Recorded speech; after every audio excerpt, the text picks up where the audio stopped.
10 seconds on the shot clock. Rado Jr. spins, fires. No good sa kanyang attempt.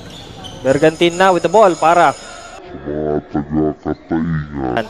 Beautiful pass there. Pero that's a swat away.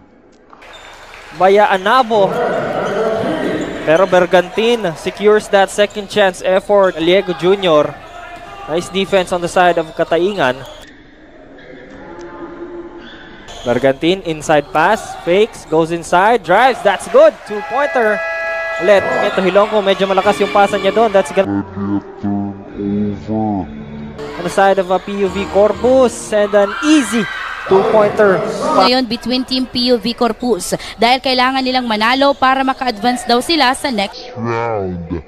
Kung mapapabayaan daw kasi masasayang lamang ang kanilang mga ensayo lalo pat pinapahalagan daw nila ang kanilang standing na 40 seconds remaining dito sa ating second quarter. Gaspi kicks into Bergantin.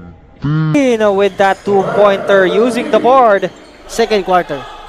Yeah, final possession dito ng Mga taga-Kataingan na 3-pointer will be heaved and made there by jersey number 12, Roel Bergantin to end.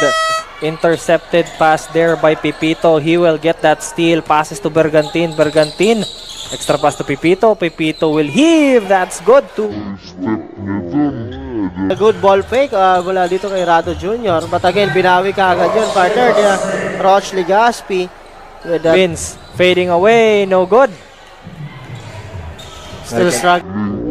Ito si Anabo.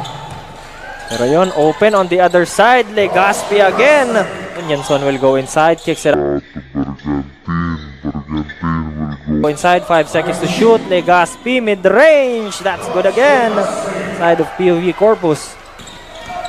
Bergantin.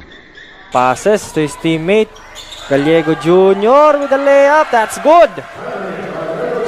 10 puntos na ang hawak dito ngayon. Pugoy, Bergantin to the corner. Clemente pump fake. Fires a 3 on the other side. This time he gets that 3-pointer. 10 seconds remaining in this.